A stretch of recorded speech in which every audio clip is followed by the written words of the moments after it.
Hello, hello. Welcome to The Mothers. Man, I am, for so many reasons, excited to introduce our guest. To be candid, one thing I've been wrestling with in building this brand and idea and platform for mothers is how financial or economic circumstance impacts the way one thinks about or can even approach being a mother and wanting to maintain or feeling a need to maintain an identity outside of that. Is the discomfort with being, quote, just a mom a symptom of privilege? Are the solutions for finding a way to do it all and maintain a sense of self, build your own business, flex up and down as needed, take a, quote, power pause? Are those for only some of us, a small and shrinking sum? I want this podcast to be a place where mothers of all stripes and economic realities can stand up proudly, without apology, and share their story, what they've learned, what they're still learning, and have listeners receive their stories with genuine empathy and admiration and understanding and an assumption of good intent. I want us to collectively confront, embrace, remain curious about the interior worlds of mothers, whether they are inheritors of privilege, creators of their own, or perhaps most commonly, don't have any. Mothers who do not have the luxury of working from home if needed. Mothers who cannot afford childcare. Mothers who are working because they have to, not necessarily because they want to. Because when I see and hear those stories, here's what I see. I see bravery, I see strength, I see sacrifice and grit. I see triumph and I see pain. I see defiance and pride. I see love. I see a community that needs to be seen and held, that needs their stories to be told and needs support, needs infrastructure, needs to be fundamentally valued in the way America, unfortunately, signifies value, through financial investment. I have a lot more questions than answers on this topic, which is probably why I started this podcast. But our guest today, thankfully, offers some answers, and certainly her truth. Tina Jellinek is an award-winning professional home organizer, the founder of Tidy by Tina, which basically helps women organize their space in life, and has a long wait list, so get on it. And she's a mother of two, but not on the traditional timeline. Tina had her first child at 17 when she was living in California, and like so many of us, was just trying to figure it out. Against the odds, she fought tooth and nail and sacrificed to provide her daughter with the life and opportunities she wanted her to have, which included enlisting in the military when her daughter was just 6 months old. As Tina says, her greatest achievement, her greatest success, what she's most proud of, is being a mother to her daughter. That was enough. That daughter is now off to college, by the way. About 10 years into single mom life, Tina found love that was true and also teed up a move all the way east to Newton, Massachusetts. A move that brought her into a strange new world of wealth and privilege and a certain type of status and achievement that, frankly, we all should be a little more confused by. In the middle of the pandemic, Tina gave birth to her second child and shortly thereafter to her own business, Tidy by Tina, which to me combines her skills as a world-class devoted mother with her skills as an office manager and executive assistant to some of Boston's biggest names, and puts those abilities to work on behalf of, largely, working mothers, organizing their space, their life, so they can find time for a little more joy. Tina's life has given her a lot to reflect on and grow from, far more than most. And I am so grateful that she is here, like a phoenix rising from the ashes, as she says, and I agree. We have so much to learn from Tina, and thankfully she's not afraid to share. In fact, she is one of the most fearless people I know because she, unlike so many, has faced her very own self. So let's get to it. Please enjoy our conversation with Tina Jellinek.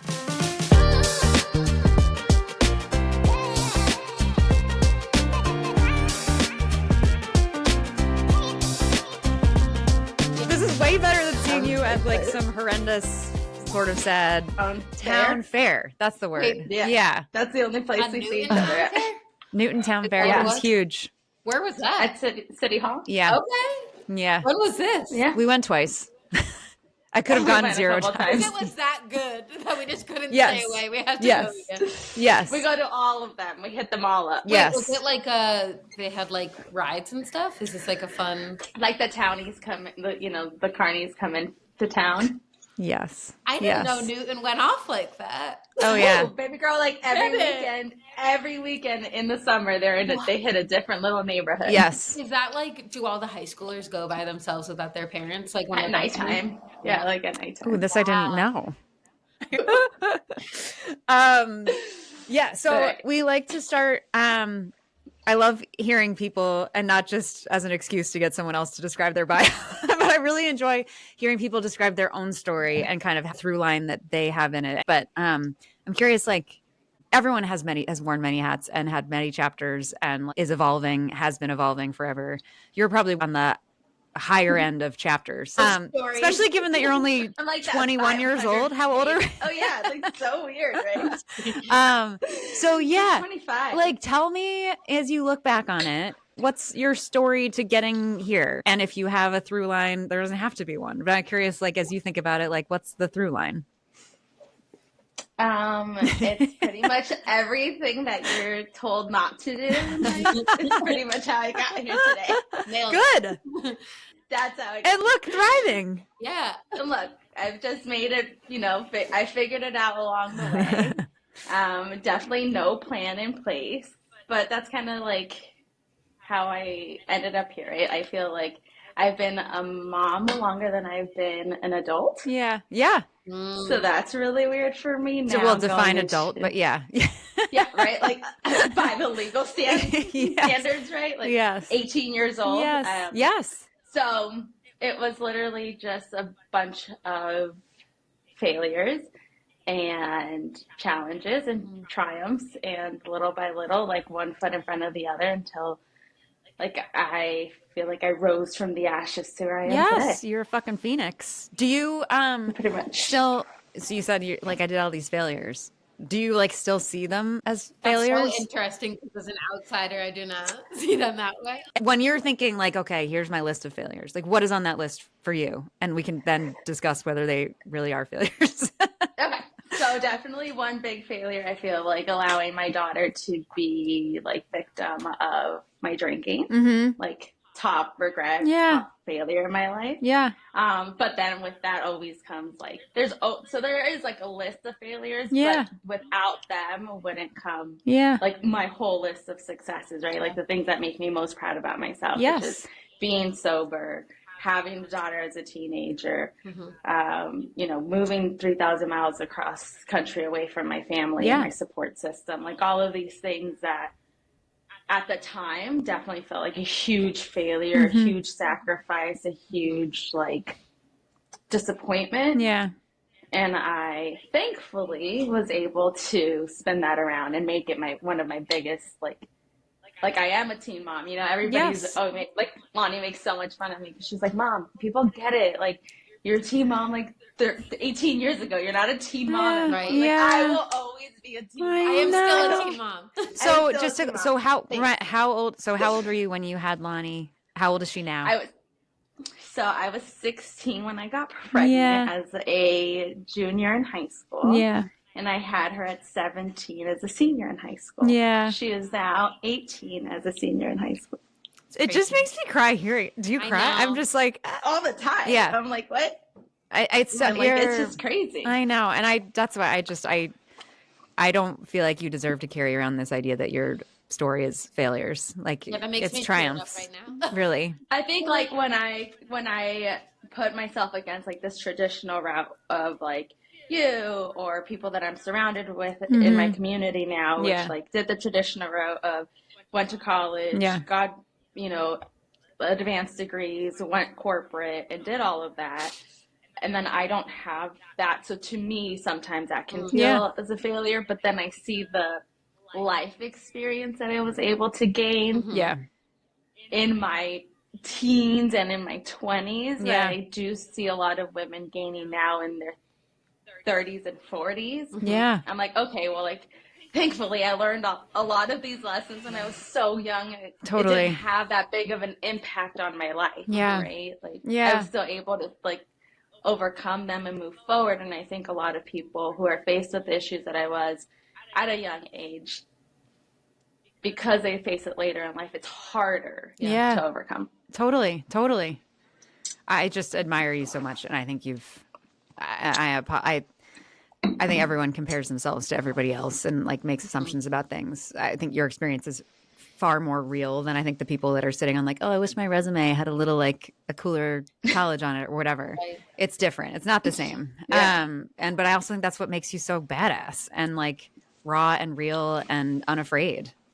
So I definitely think it's what makes me appreciate where I am today more than anything, right? Like I'm not sure I could have appreciated my status in life today had I not gone through all of that. Yeah. Yeah. As you were talking, I was just thinking, I was like, wow, what was it like?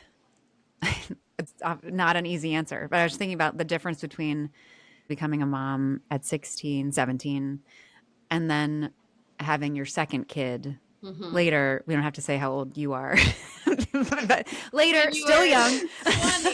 20. When you were 24? I don't know. Somehow they're 13 years apart, but I was weird. 21. Yeah.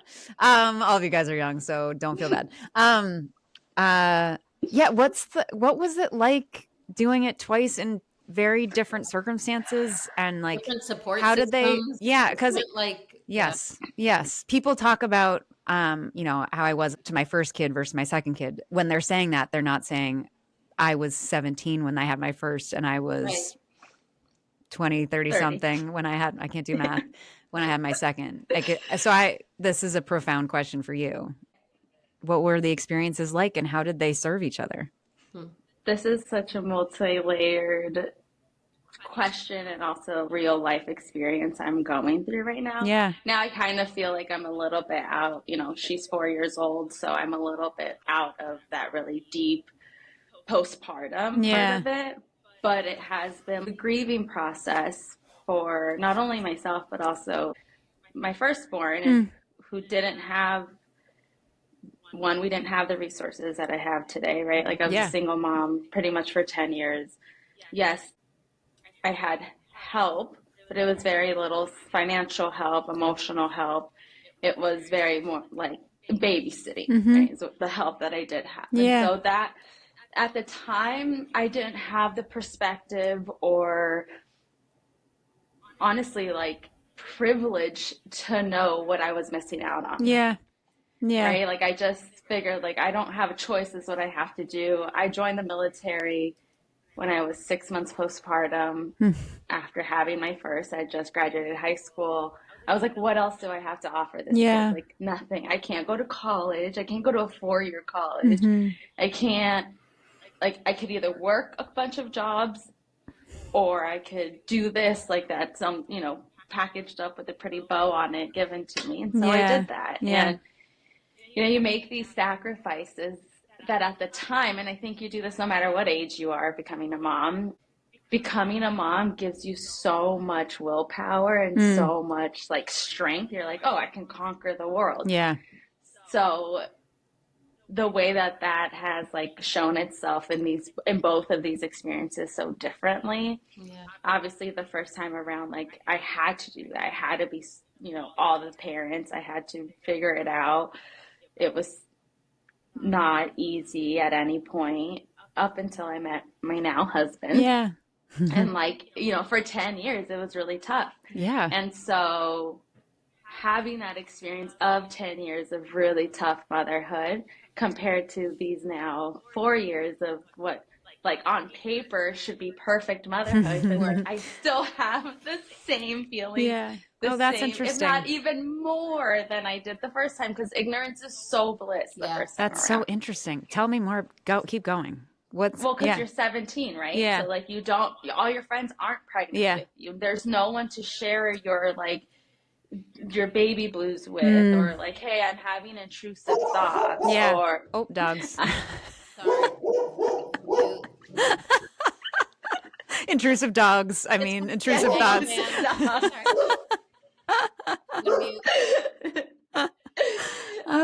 So you don't have that like same community that you can share your like thoughts out loud with when you're a teenage mom, right? Like there's so much judgment that comes with it up until literally till now. Lonnie's like was able to get into college. Now I feel like I can finally take a deep breath and be like, okay, I can say that I'm a mom and not feel like shame behind it. Because for a long time, you know, there was a lot of shame behind me, like coming to a relationship with a child or like, it's just different.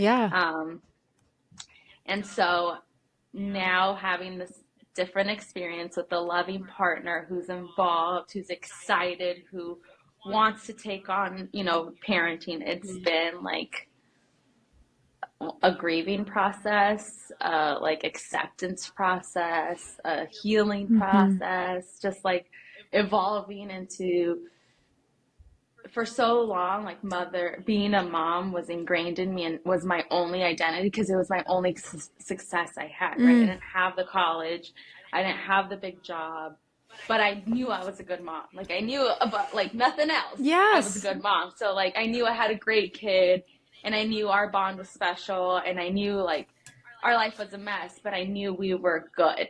Yes, Tina. Wow. Yeah. And so now having a partner that I can kind of like offload some of that, like, I don't know, responsibility to. I feel like I just have so much more space to be like Tina. And figure out who Tina is, right? Like I feel like I'm going through what most kids go through when they go away to college and they figure out like, oh shit, who am I away from my mom and my parents? I feel like when she goes off to college, I'm going to go through that of being like, who am I for the last 18 years?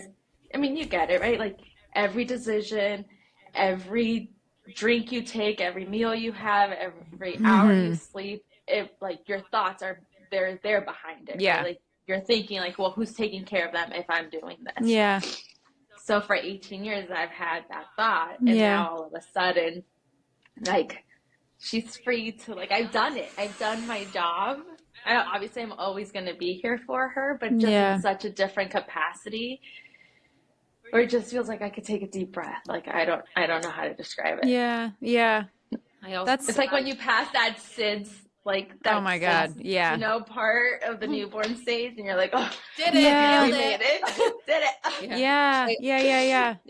I imagine there's like going through having a newborn with a partner, like you said, that who wants to be involved, like knowing you as an individual who's very like strong-willed, independent. I don't need anybody else. I've got this. And a lot of that is because you like had to, and then like welcoming that help has got to be hard because it's like, I know you want to do this and I want you to do this, but also relinquishing control over this is really hard because what if you don't do it how I was going to do it, or like just make her stop crying or whatever it is. Like it's hard to receive that even when you have it sometimes. Like, oh my God, that was the hardest part, right? Like they say like the first 2 years of parenthood, like new parenthood on any relationship is like the biggest strain. And I never felt that more. I mean, we have a solid relationship, right? Like we love each other. We have the same goals. Like we have never been more lockstep than becoming parents together. But it's still, like you said, like for 10 years, I did this on my own. I got out of it. I was 17 with no resources, poor, broke, you know, like, and I still did it. And I figured it out. Like she turned out great. She did. Like, don't mess this up for me. Right. But, you know, allowing him and allowing myself to let go of that hardcore teenager rebellion in me, because I'm like, I don't have to be her. I can soften up. But it took a long time and a lot of work to get here, just because there's just like so much under the surface that through therapy I was able to figure out, like, you know, it's not past relationships. It was really like the way that I was brought up, really more than anything. My husband and I have just like completely different backgrounds. You know, we grew up in completely different homes. Both very rooted in family. So I think that's where our values aligned, but just in different ways, right? So I think that having him wanting to be so involved, like, it frustrated me because I'm like, can you just be like that typical dad? So then I have a reason to be mad. So then I like can, you know, because then I'd get on Reddit and I see like these posts of like this mom being like, my husband slept with my sisters and my neighbors, and now they're having a baby. I'm like, okay, maybe because he didn't wash the bottles the right way, I won't, chop his head off. Yeah. So it's like, it's hard because he's so good and he's so attentive and he like gives me space but he just, the first 2 years, we had a really hard time with him understanding like the mental load. Yes. That's just something that I just don't think that men are privy to. Yeah. And it starts from the moment like you get pregnant. Or you even think about having kids, right? Because like I'm not even pregnant right now. I'm trying, and it's already all on me, right? Yeah. Like, I have to get healthy. I have to do the test. I have to make the medical appointments. Like, so it's even before you even have the child. It's all the pre-work to getting there. And because he came in at 10 years old with my first, he kind of came into this kid that was like self-sufficient, listened, followed directions, was clean, right? So there was none of that foundation work he had to do with him. He just had to be like the fun parent and teach her sports. Yeah. And, like, there was a lot that went into that. So it's not like he just did that. A lot came in these last 4 years. Most of the work has come out of all of my parenting has been the last 4 years. And he's been a big part, like a big leader in that, right? But in the first 2 years of our child together, it was just a completely different experience. And I think there was a lot of resentment on my part of like, we moved here, he got to go after the job he wanted, he got the career he wanted. There's a lot of sacrifice in that on his part, but he's there, right? He's checked the box, he got the advanced degrees, he did the things. And he still got to have a family and a child. Yeah. And when people look at him, they look at him as the father of these 2 children. So like, in those first 2 years, I was feeling really resentful because, as you know, that's when I was trying to grow my business and do my thing. And it was the pandemic, and it just felt like everything was set against me. I had a baby in the pandemic. I pretty much, was put up against the wall to quit my job. I started with like not being able to like really network or do anything, right? From like on the couch feeding a baby, trying to figure out how to grow a business. And in a new town where like none of in a new town where I had no friends, community I had no community. I couldn't see my family. They couldn't come stay with me. So it was just like all these things stacked against me, and I was just starting to feel really resentful. And I think, Sarah, you said something on one of the first podcasts of like, what is equal in a marriage, right? Like, for so long, it's like, well, I have to make X amount of dollars, and I have to work this much so I can make X amount of dollars so that I can be like, I'm also contributing and taking care of the kids. So like, and it was just this independent streak, right? Totally. Like, I want to know that I'm going to be okay no matter what. Yes. Like, no matter what you decide to do or what happens, I'm going to be okay, and I'm going to take care of us. Yes. And so it was a lot of work these last 2 years of finally relinquishing that and like really having a hard look at myself and being like, what am I doing? Yeah. Or like, what is this serving? What is this independence fierce? Like, why? It's not helping anyone. It's not teaching my daughters anything. It's teaching them to be angry and resentful. Yeah.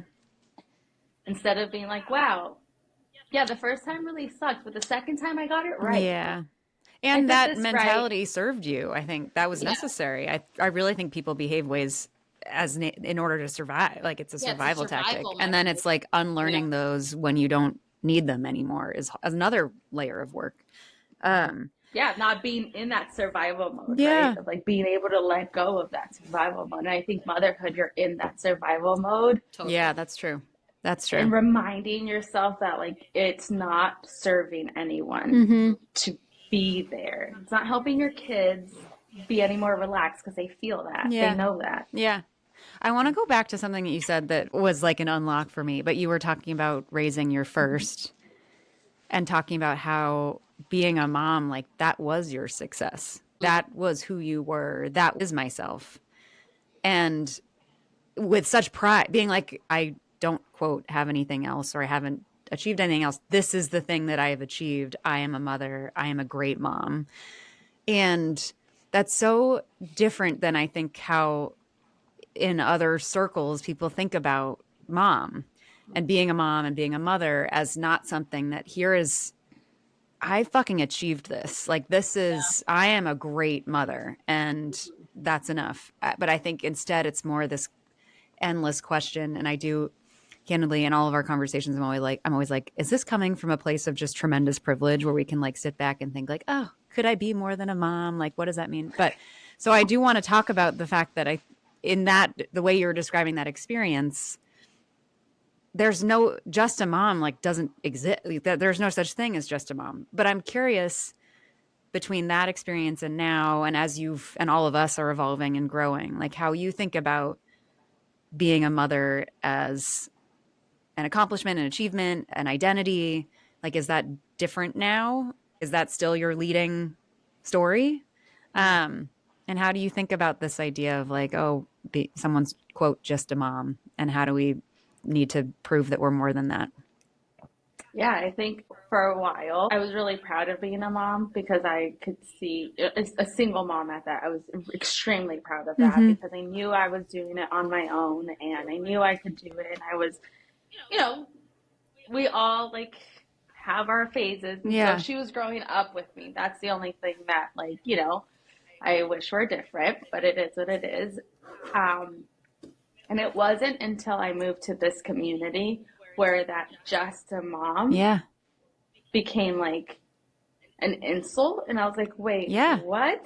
And so it led me down this very long rabbit hole of like, oh, I'm supposed to be doing something different now because I'm living amongst different people now, and it's just different here. So I've always been that type A person, like, trying to get to the next thing. So naturally that culture resonated with me and I started to work up that ladder and I got into corporate and I started working, in male dominated spaces. So fun. So fun. Such a great time. And I did very well because I am efficient. I do speak that like no bullshit language. Totally. Like I don't take your feelings out of this. Let's just get it done. Right. When it comes to that aspect. If you knew me personally, that's I'm a drama queen. Let's talk about feelings. But, so, and then the pandemic hit. Yeah. And I think the pandemic just made everyone, not just me, I don't think I was special. It just made all of us be like, what am I doing with life? I could be dead literally tomorrow. What purpose am I living in life? Yeah. And I feel like that woke me up a little bit to be like, it's okay to just be a mom, but like being a mom is what's going to pay off in the long run. Yeah. Right. Like this job, they don't care about you. And it showed me like I was working every day and I was pregnant in the height of the pandemic and I was working every single day in the office. Yeah. I have pictures of me sending emails in labor during the pandemic with the mask on. Yeah. Like, and I have nothing to show for that today, except for that memory of being like, oh, I thought I was being so cool, but still responding. Yeah. And like 2 months later, those people, turned their back on me. Or when I asked for 6 extra weeks of leave because it was the pandemic and I had no one to leave my newborn child with. Yeah. And also my middle schooler with because there was just like no solution at the time. But no, I was still like back at work within 12 weeks. And that experience, I felt like I was climbing a ladder for somebody else or like doing something for somebody else now that they didn't care about me. Like when I got back, you guys said it on the last podcast, like people don't understand the weight of the comments and the things they say to you when you're in early motherhood, right? That will stick with you for the rest of your life. So the person I was supporting, who I thought was my, like we were the best team, had his back, he had my back, like we were the power duo, like everyone knew it was really me behind the scenes and, he was the one with the big name. Yeah. Within months of coming back to work, he was like, well, you should have known having a baby was going to ruin your career. What did you think? Oh, no. That happens to every woman. Yeah. Oh, no. 30 days later, I put in my resignation and I was done. And I was like, I don't care. I can go back and get a shitty job. Yeah. I'm not doing this. I'm not leaving my babies at home so that some guy can tell me that I ruined my career because I took 3 months off to give life. Right. Yes. Yes. I didn't even take 3 months off, right? Like, where did you? Like, what? Yeah. And like all of my hard work, all of my leadership, all of everything that I've gotten through these unprecedented times together, right? All that hard work that I did, it went out the window the moment I became a mom in that sphere. And so at that time, I knew that there was moms who were struggling in the pandemic, who were big badasses at work and were, taking names and like had titles behind them. And I'm like, I know I can help them. Yeah. I know they need the help. So why don't I just like become a assistant to them? Yeah. If I'm going to help these bigwigs, let it be moms who are like trying to figure it out. Or doing good and like understand how it is actually. Yeah. Who get it and who just need that extra set of hands or like that second brain to kind of like do the behind the scenes work so they can be present with their kids. Yeah. Totally. And that's where like, I don't know where the original question was, but. Well, we were talking about just a mom. And I think one thing that you were saying too was an unlock for me also was how it all centers around like expectations. And this idea of just a mom, to me, I was just thinking is so rooted in this idea of the expectation is that a woman who has a child raises the kids. And so you're just a mom, you're just meeting expectations, essentially is what they're saying. When the way that you're describing and the reality of your first kid still raising, but when you were a teenage mom, there's no expectation that you could do this. Like the expectation is that this kid's going to get fucked up. You're not going to figure this out. You're going to perpetuate some cycle of your kid's going to get pregnant, like all these things. So you exceeded expectations. And so you're like, yeah, I'm a fucking mother. And I did that. And I was just thinking how now for you and for a lot of us who are sitting not in that circumstance, that the expectation, I don't know who's creating them, but the expectation of a woman that has a kid is that they're going to be a great present mother and that will, whether they make it look easy or not, that's something they're going to be good at. And again, I think about it also as compared to dads who I think better stories need to be told about dads in general, but certainly the expectation is not that they are great involved parents. No. And so when we see dads, they're celebrated for doing the bare minimum, the worst version of a solid mother. You know what I mean? And I think that's unfair to them too. Yeah, but I just think there's something around, we need to create our own expectations for ourselves and have people around us that reinforce those and have those be rooted in healthy things. So anyway, I just wanted to basically say out loud, like a mental breakthrough that you helped me with. Thank you, Tina. Honored. Not a breakdown, but a breakthrough. Yeah, as long as it's that. Yeah. I've been responsible for many people's breakdowns. No. When you said like moving here, when there was this like new concept of like just a mother being a bad term versus like where you were before, how that didn't necessarily. It was just more culturally accepted in a way of like, there was a lot of young parents around me. So I wasn't really, in high school, I was like that outlier, but then in the outside world, it wasn't that LA. obscure. So it's not that like crazy of a thing to see young parents together, right? So, but moving to such a high, productive, educated, wealthy area where a lot of people, I didn't, but I would hear it amongst the circles of like, oh, well, now she's just a mom. She went to law school, but now she's just a mom. Yeah. What? Like that somehow stripped her of all of a sudden her logic because she had a baby? Like, how? So I think the pandemic was actually one of the coolest things to happen to moms. I know that's a terrible thing to say. And I mean, I know what you mean. But like it allowed us this freedom to be seen. That was the only time that I actually felt seen. And it was because fathers were going through it too. Yeah. It wasn't because all of a sudden people wanted to rally up for moms.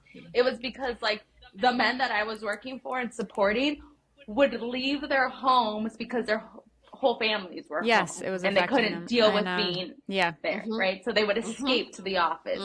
So then I had to escape my family to be there and serve them coffee or bring the meeting up on the screen or whatever it was, right? Yeah. And I'm sacrificing the most important years of my children's upbringing for that.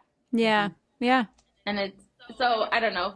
I was like, okay, I'd rather just be a mom do whatever this is. Yes. And then then be part of this. Totally. Because this isn't serving me and this is making me feel really crappy about myself. Yeah. And I have the opportunity.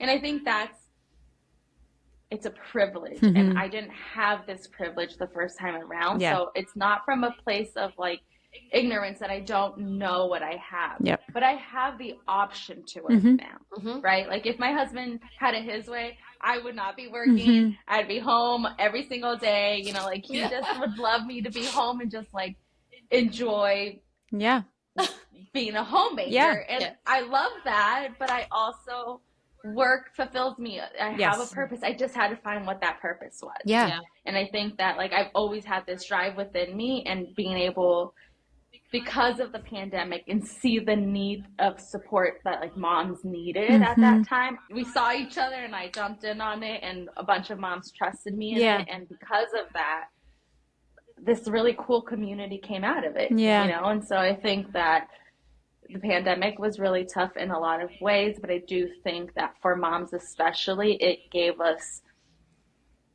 that expectations that we talked about. Like there was for the first time, there wasn't like a ton of expectations out of us, because we were all struggling. Right. We were all trying to make it work. Right. And like, yes. after a few months, we all gave up on school. And there was a lot of visibility. Like, totally. Yes. Yes. Tell me about so Tidy by Tina, organizational business, which I understand that you're sort of evolving again, but I'm curious, even before that, how you've managed to get yourself and your child from California to Boston, which in many ways is good, but it's also freezing right now and horrible. A little bit specifically right now. Specifically this month of February is bad. This. Yeah.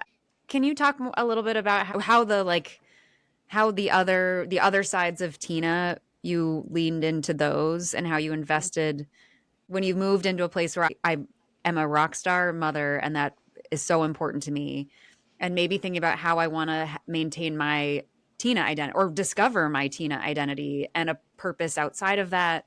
How did that come into your mind? And then how did those early days turn into your own business? So for my entire career, I was an executive assistant. So I knew I had these like really cool superpowers of like being able to make the like everything behind the scenes run really smoothly without there a lot. Like I thrive in the chaos, right? I don't know what it is. It's when I feel the calmness. It's when I feel like, okay, things are falling apart. That means everything's okay. I can fix them. Yeah, exactly. Because when it's like all good, then there's nothing. What am I doing? What am I doing? I'm just sitting here. I'm just existing. I need a problem to fix. And I think when the pandemic happened, I started seeing what was happening at home for these executives that I was working for. And I was like, I'll go to your house and help your wife. Like, it seems like you guys need much more help there than I do here. Yeah. But then seeing how little they cared about me in those times as a mother, how little they respected me because of it, how... like you, in your postpartum days, you remembered more than anything who was there for you and who wasn't, right? And they sent me this like 5-foot Vermont teddy bear, but then wanted me back at work within like 4 weeks for already emailing me back. Yeah. Return that teddy bear. Yeah. Thank you. Yeah, I don't, so it was just, I saw a need immediately when the pandemic happened. Yeah. And I knew that because I had been a mom for so long, like the pandemic wasn't like the biggest thing for me. Some people, it was their thing. Yeah. It wasn't my thing. Yeah. It was just like, okay, this is what we're dealing with. Another thing. Yeah. luckily because I was already here, I was settled, like it had been a year prior to that, things might have been a little different, right? I also being in this like very emotional postpartum state and not feeling very seen and feeling like very dark and resentful towards watching my husband achieve all his career goals and I'm having nothing. Yeah. And like, God forbid, either something happened to him or whatever, happens. Yeah. And I'm just left with being like, oh, I was a housewife my whole life. Yeah. And that was like my biggest fear. Yeah. But I was like, okay, how can I turn this, like, again, failure of being a housewife or just a housewife into like, okay, but there's other housewives who need me, who I can make their doctor's appointment. Yeah. I can get their children's immunization records and fill out their sports physicals and send in their insurance. Like I can run a home like I do a business. Yep. I can do this. And like, I don't know where that came from. I don't know how it happened. It's what I had been doing for my mom since I was like 12. She had been making me, like teaching me along the way these things. Yeah. And I was like, okay, I know how to do this. I'll just like do it from home. And it just took off. Like I had my first client before I quit my job. And luckily she had 4 lovely homes that all needed to be tidied up. Yeah. And she gave me full reign to go in there. And I found that like, yeah, I loved making appointments and stuff, but what I really loved was like making homes real super functional so that when they came, it wasn't like this big mess for them and they actually enjoyed their time together and it wasn't this like chore. And from there I was like, okay, well that's one mom, one family. Maybe I'll just help one. Like this all started to just help one other mom. Like that's all I wanted to do was just help one mom. Yeah. I've now helped over 150 moms in the Boston area. Yay. I've helped their moms. Yeah. And it's just now become like such a cool little experience and community. And it all came rooted from like just wanting to be an extra set of hands. Yeah. Yeah. How that makes me think of you've been exposed to so many role models, good and bad, of mothers professionally. I mean, obviously you have your own mom too. Like what are the role models that you look to? Like kind of what created your vision of how you wanted to be a mother yourself? And I'm sure it's probably changing over time, but. Oh my God, it's changed. So just in the last 4 years since starting this business, yeah. Right? Like when I started, I wanted to be like the moms I was working with, like the heads of biomed firms, finding the cure to COVID, lawyers, doctors, all these like very big names, JDs, MDs, both of them behind. It was just like, and then I would see what life was like behind the scenes. Yeah. And nothing comes without sacrifice. Something's got to give. And I started really like comparing myself and being like, well, I want this success. But the reality is that my husband's career just will not, you can't support that like in the way that I would actually need it to be able to be like the home edit, to be Marie Kondo. And we moved here with the understanding that this was like, I decided I was the decision maker in moving back here. He sacrificed his career. So we're here. So like that was part of the deal, right? And so it felt like over time I was watching the people that I wanted to be just like with the big names and big titles and their lives were falling apart at home because they had never spent time with their families. They were very rarely present with their children. Someone else was raising their kids. You could see the tensions. And this was like children that were, either 8 to like teenage years. So not the little ones. The little ones, like we all freaking need help. This was much more like, this was a decision they made to go and be that successful person. And the outcome, the reality of the outcome that I was seeing, it just wasn't aligned with what I wanted my future to look like. I saw the effect that like high success has on families, right? When one partner is, and when both partners are high achieving. And like, unfortunately, Allie Webb said this in the founder of Dry Bar, in her book. She's like, it's just the reality is women can have it all, just not all at the same time. Yeah. And like, that's just, and until I heard that, it was 2 years of me like just pulling teeth and trying to make it work and trying to be why this, can't like, I do this? Why is this not working? Yeah.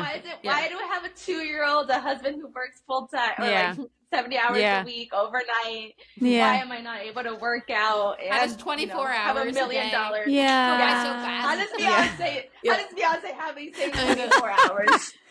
How do you think the dads think they have it all at the same time too? Do you think dads think it's a sequencing also? I think they feel much more pressure to provide it all. So like, as we've gotten to understand each other a lot more, they don't have the pressure to be it all, but I definitely think he feels the pressure to provide the stability and the opportunities so that myself and my children can be our all. I don't think that's a universal feeling, unfortunately. I think that's very rare to the partners that we decided to have a family with, and knowing from experience and from my ex-husband, like, that is not the experience that I got in the very beginning. Yeah. Because I was thinking, as you're describing it, I was like, okay, behind the scenes, these high achieving couples, the mom is feeling, I don't know, guilt, disappointment, whatever. Dad's checked out. But is dad happy? I wonder if dad's see, that's the thing. I think happy. Right. Yeah. That was the problem. Yeah. Is that I was checking in, how we're all doing. There was these beautiful mansion homes in these different very wealthy parts of the country. Yeah. They sat empty, or they didn't have any family or friends to invite over. And that was sad for me. I'm like, I'd rather Yeah. And then my business transitioned into helping families downsize. So after living in the homes for 5 decades, raising the families, raising the kids. And so now I see it from a different perspective, right? So now I see these children are now adults. And that has been the most mind-shifting experience for me. That has been like, okay, at the end of the day, my job matters to me. Yeah. But it doesn't matter to my kids. What's going to matter to my kids is, was I there for their games? Did I make them feel safe and loved? Did I laugh with them? Did I play with them? Did I have experiences with them? Yeah. They're not going to remember how many toys they had under their Christmas tree. Yeah. They're not. They're always going to think they didn't have enough. Like, I'm sorry to say, right? That's good. Yes.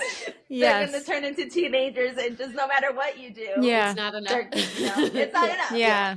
Yeah. But when they are 40, 50, 60 years old, they're going to remember these years. Yeah. Right? Yeah. They're going to remember that you made them the peanut butter and jelly sandwich. They're going to remember that you wrote them notes in their lunchbox.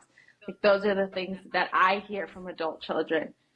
And the adult children that can't even get on a plane to come cross country or drive 3 hours away to come up to help their parents empty out their childhood bedroom because there's so much resentment there. Yeah. Because that person either put their career or their relationships before them. Yeah. That's what sticks with them. Yeah.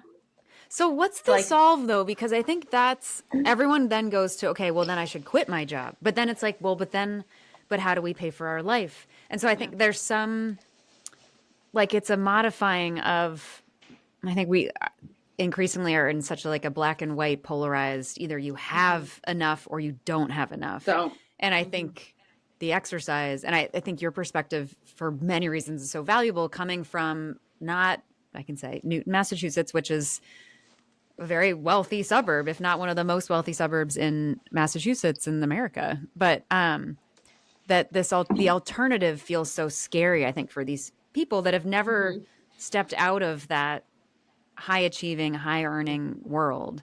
And what is it? So I think they're like, okay, so the alternative is I don't work at all. But I think the solution, or a solution, is to find the middle place that makes enough money, gives you enough of an identity or mental activity, and allows you to be home enough.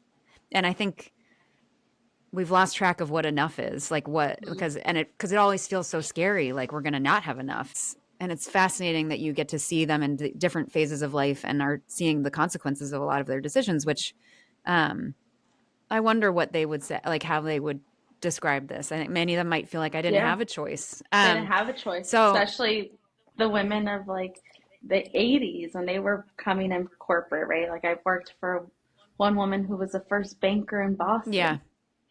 Like she didn't have the choice to right. be at home, right? She was like the leading women who made way so that I could have the choice. Yeah. Right. But now because I have that choice. Yeah. And it's taken me so much work to get here to this point to be like, okay, well, I have a choice and that's okay. Yeah. Right. And I think that's where the beauty of it and like where the expectation should start is that everyone has their choice and you should lead with thinking that everyone's making the best choice for them. Yeah. So in any given moment that changes too, right? That can change at any phase. Like that's the biggest thing that motherhood has taught me. It's just stages.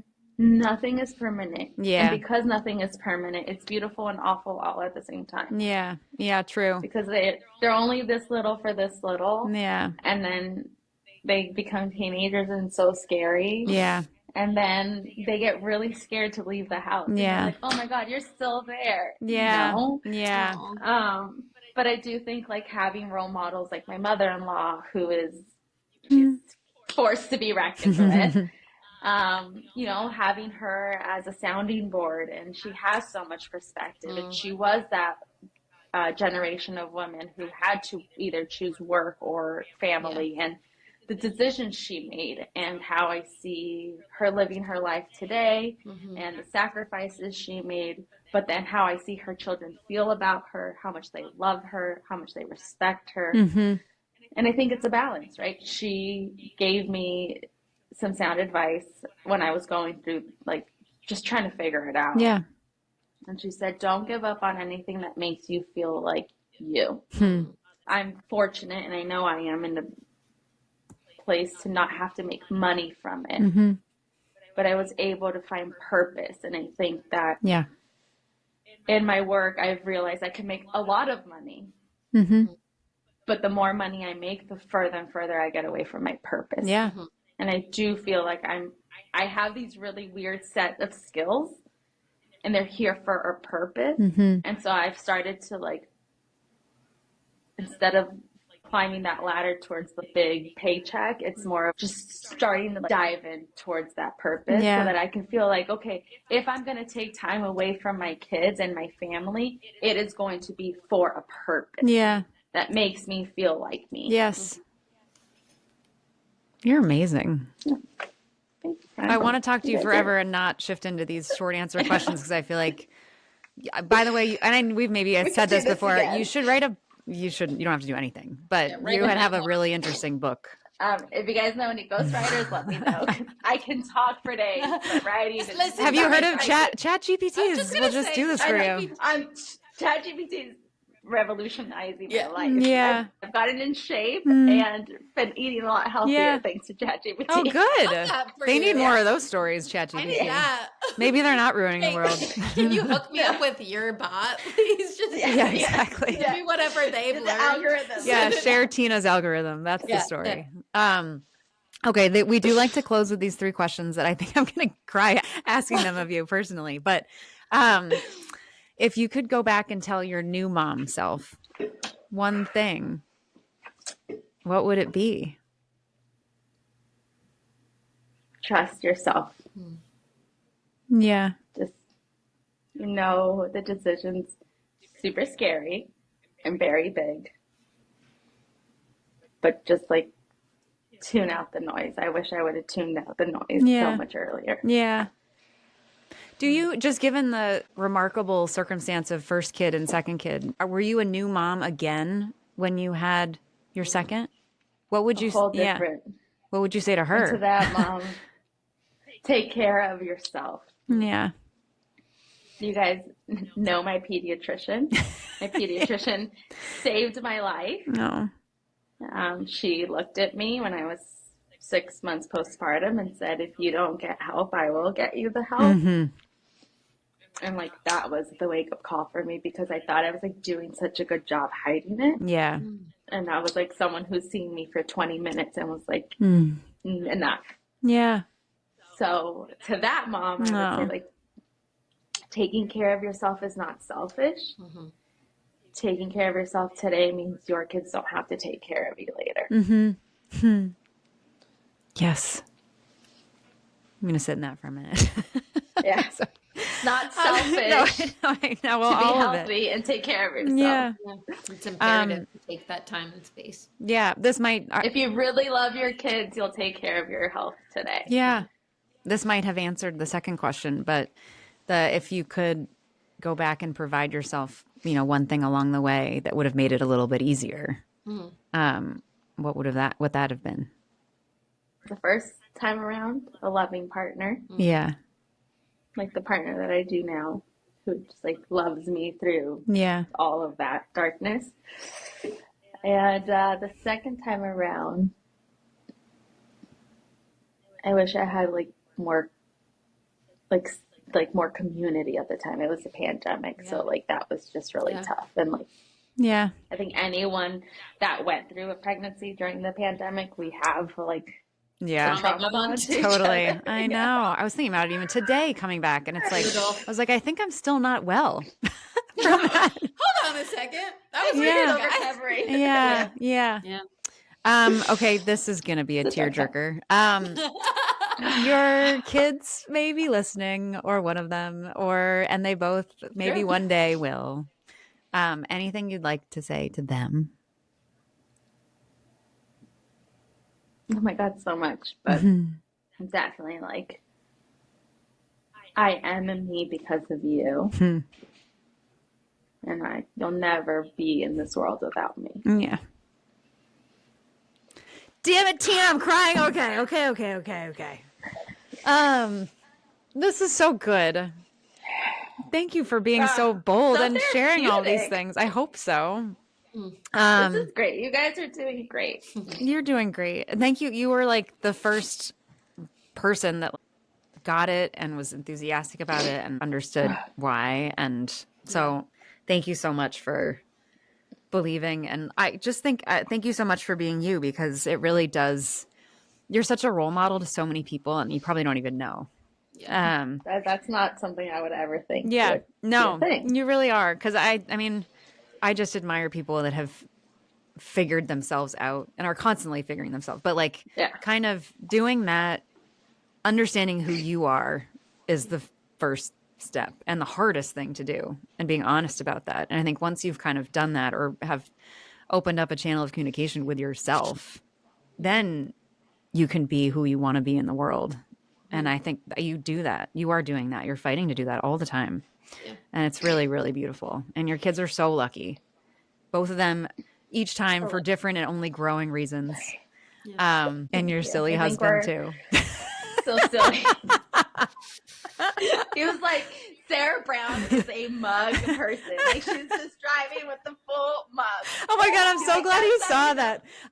Jason gives me so much shit for that. I was like, I don't know why it feels cozier. And he's like, how do you not spill? And I was like, I would commute to work with the mug. Scarier to me. Like, it's almost like, I have too much anxiety. I'm like, driving with a mug is like immediate. Like, I just know it should probably be illegal. You're like, you're living the good life if you can like leisurely drive around with the mug. I guess I'm doing too many things while driving to also have a mug. I don't know. It's cozy. When you're getting the kids to school in the morning and you have that mug of coffee, I just don't want to, it extends my morning. Yeah, the cover. But actually, here's a true story. I spill more with those. If it has a cover on, it spills. Wow. Like it leaks out, it goes through the thing. Like I'm probably not like paying attention enough. Like I knock it and like it leaks. If I have the mug, I'm like, I know. No, it doesn't fit. Oh, mine doesn't fit. Oh, I'm holding it the whole time. Girl. Also, it keeps me from using my phone while driving, which is key, because that's like, I need one hand. It's probably illegal. Don't tell anybody. I feel like it's just as illegal. No, I feel like it's something you see in the movies. Like my mom. It is. It is. It is. Wait, I love so much that he noticed that. That's the best. So good. Okay, wow. Vee, we have a lot to debrief on. Tina, this is fantastic. Good. Thank you so much. So great. I've been telling everybody about you guys, so very excited. Good. Well, we hope it's helpful. I think that's what's been so nice is it feels useful. Thanks for being so transparent too. Yes. I think that's really refreshing, and that's why I enjoy being in your sphere. So yes, lucky to know guys. you. It's so great. Yes, Thank you. Best. Stop it some more.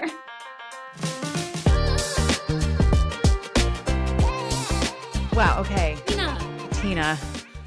I mean, wow. In my eyes the whole time. Yes.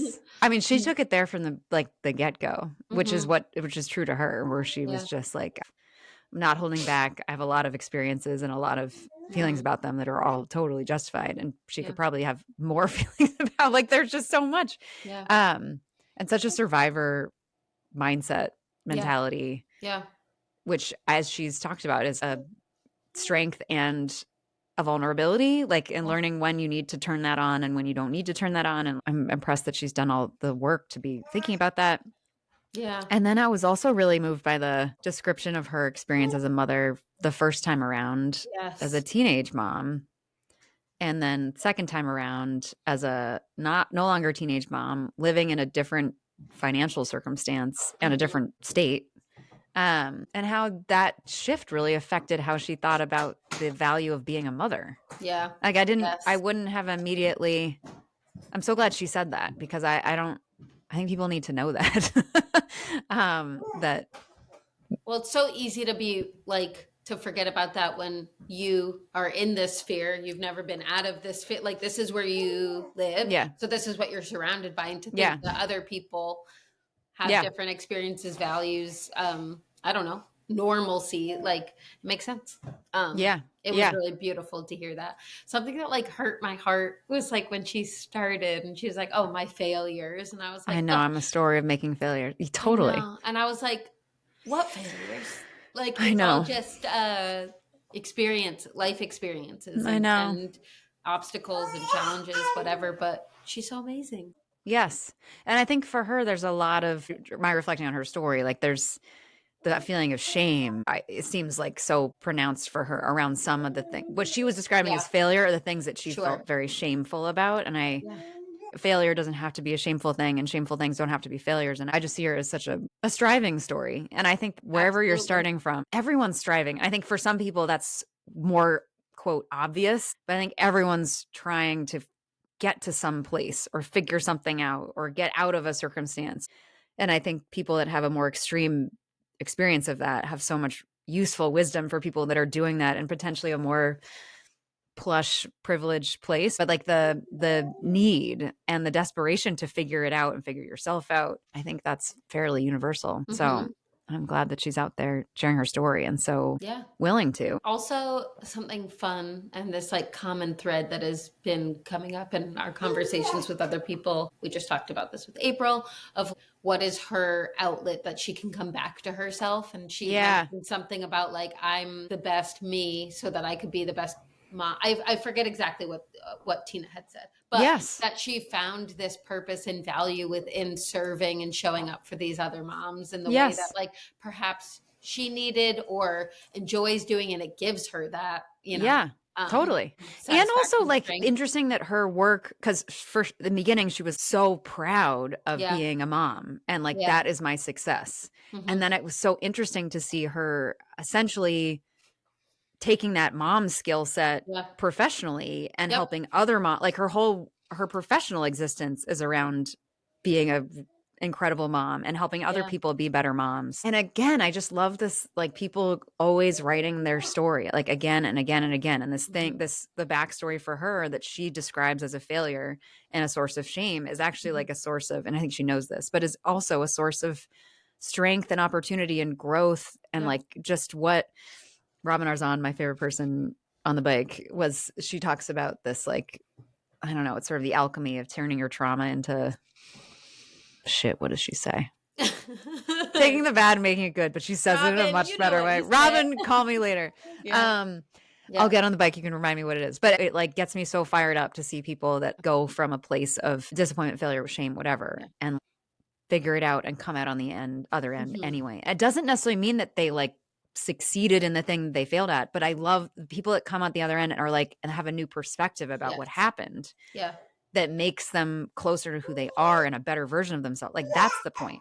Because we're all gonna fail, and we're not always all gonna win the race. You know what I mean? But like we're still here, and growing from it. So anyway, Tina's crushing it. Also, sidebar, I've had the privilege of like recently getting to work with her. I'm doing some like VA stuff for her, and even just like reading. Wait, VA? Virtual assistant. Oh, I was like VA. I was like EA. You mean okay? EA, is it VA. When you do it? It's VA. That's what you I was thinking about doing like having my branding be V and then EEA. I don't know. I mean, anyways, let's workshop it. Okay. Yes. Like hearing these just in emails of like how appreciative people are of just like, oh my God, it's so incredible that you came in and did that, whatever. Like she is a mother to her bio children, but then stepping into these homes, she's just absolutely crushing it. So Tina, we love and just living that there's no just about it. Because like people are paying her to do this. And more people would if she wanted to have wanted to open up her bandwidth more. Like that's the thing. She's already booking out like so far in advance, and she doesn't have enough time for all the people that want her skill set. So she's crushing it. Yeah, I know. We admire you. Yes. Keep on crushing it, Tina. You're the best. Well, Sarah, where's your joy? I beat Where is my joy? I'm looking for your joyfulness this week. Okay, here is my joy and joyfulness, which is that going through this coming out party of this pod, getting it out in the world, feeling scared about it, but getting less scared every time we do something vulnerable. I'm no longer feeling as scared about it. But each of those moments, you have been there for me in a truly genuine, selfless way and helped me remember why we're doing this. And you've been so not judgmental about my responses to a lot of things. And you've been so just supportive and validating and present. And I just feel so grateful. And that brings me so much joy that I get to be in your life and I get to have these conversations with you and you are there for me and I get to be there for you. And it brings me truly like profound joy. So thank you. Love you, Sarah Sedgwick Brown. You're the best. I'm so thankful for you. And I'm really proud of you. I know it's been hard and uncomfortable, but like also really exciting. Yes. In Make a good way. Space for both. Like I said, maybe sometimes those nerves are just excitement hidden in a different feeling. Yes. So, you're doing great. Thank you, V. Yeah. VA. I know. There's something there. I'm saying. Okay, where's your joyfulness? My joyfulness is that I feel like in the past 2 weeks, I feel like I actually have a kid now. Yay! Where like he's eating and he's like doing all these things. And yesterday he like had his butt in the air and seemed like he wanted to crawl. And I was just like, wow, I feel like I'm very much a mom. Before it was like, I knew I was, whatever. But I don't know, for some reason, the past 2 weeks, he's grown up so much. Yeah. And I feel just so lucky and honored that I get to be his mom. Yeah. I was having that feeling last night where I was so tired. And I was so excited that he was going to sleep and he didn't. And that's fine. But I was just like, this is so cool that I'm your mom. Yeah. And that like we're stuck together. Yes. So that's where my joyfulness is. Like these like moments. It's crazy. Going from more of a pet, like something that you're just responsible Toting for around. versus they grow into buddies. Yes. Yeah. It's just so crazy and magical that I'm like, oh my God, when did you figure out how to get your butt in the air? Yeah. I didn't teach you that. So it really felt like, oh, you're my child and I'm your mom.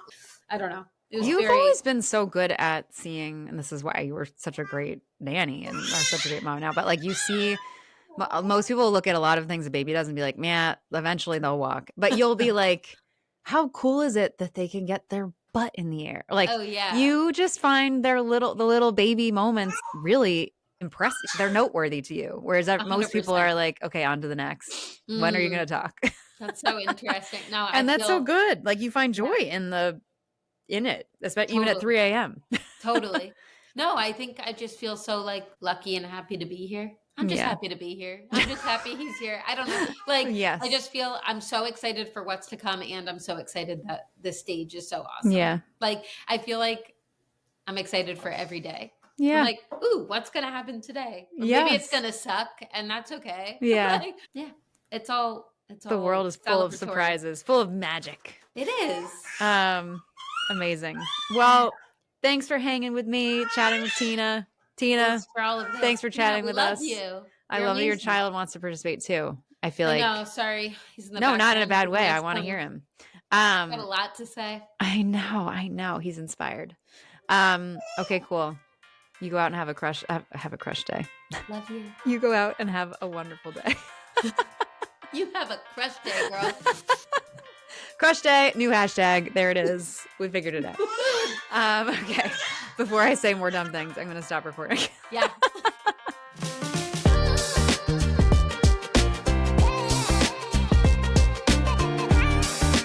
Thank you so much for joining us. Please remember to like and subscribe so you don't miss an episode and we can reach even more rock stars like you. The Mothers is a production of Backline Media, shining a light on those who carry the team.